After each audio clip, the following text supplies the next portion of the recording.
Hello everyone. नमस्ते प्यारे बच्चों। आज का मेरा टॉपिक है खुदरा रोकड़ बही या फुटकर रोकड़ बही, जिसे इंग्लिश में पीटी केस बुक कहा जाता है।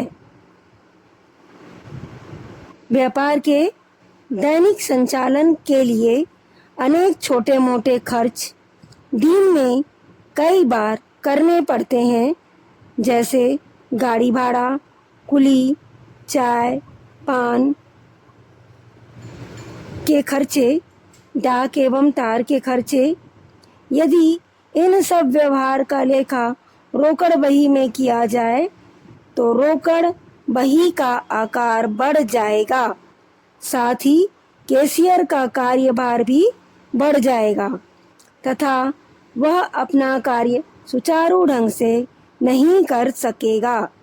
इन कठिनाइयों से बचने के लिए बड़े बड़े व्यापारी इस कार्य के लिए अलग से एक छोटी रोकड़ बही, जिसे पीटी केस बुक कहा जाता है, जिसमें प्रतिदिन के समस्त छोटे छोटे रोकड़ व्ययों का लेखा क्रमानुसार किया जाता है तथा यह कार्य एक अन्य छोटे लघु रोकड़िए या पीटी कैशियर को सौंप दिया जाता है।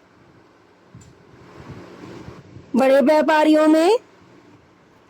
व्यापारों में बहुत से ऐसे छोटे व्यय होते हैं जिसका भुगतान नगद में किया जाता है।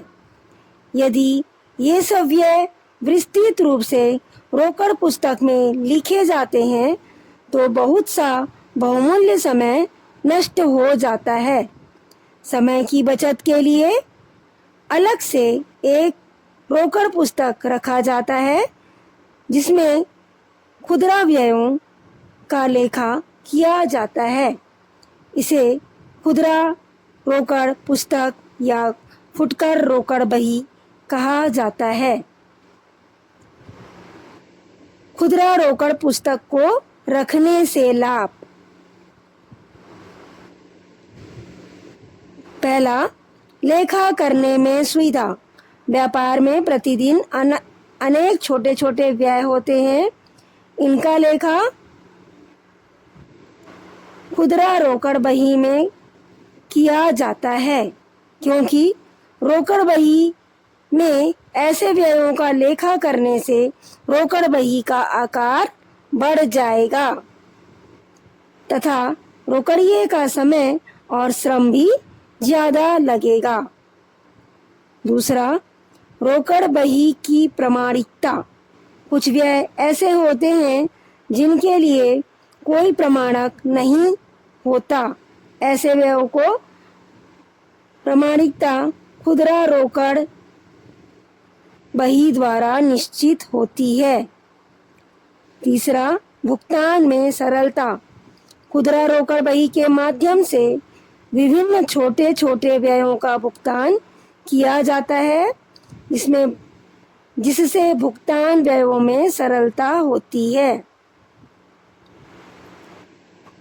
न्यायालय में रोकड़ बही का प्रमाण माना जाना। खुदरा व्ययों में बहुत से ऐसे व्यय होते हैं जिनका कोई प्रमाणक उपलब्ध नहीं होता, अतः इन व्ययों को यदि रोकड़ बही में लिखा जाए तो कुछ व्यय मदों के प्रमाणक होंगे तथा कुछ व्यय मदों के प्रमाणक नहीं होंगे। ऐसी दशा में न्यायालय रोकड़ बही को विश्वसनीय नहीं मानेगा। खुदरा रोकड़ बही के कारण प्रमुख रोकड़ बही पर इस प्रकार अविश्वास नहीं हो पाता। बच्चों, अब हमारा रोकड़ बही का चैप्टर हो चुका है। इससे कुछ इम्पोर्टेंट क्वेश्चन जो मैं अपने नेक्स्ट टॉपिक पर शेयर करूंगी।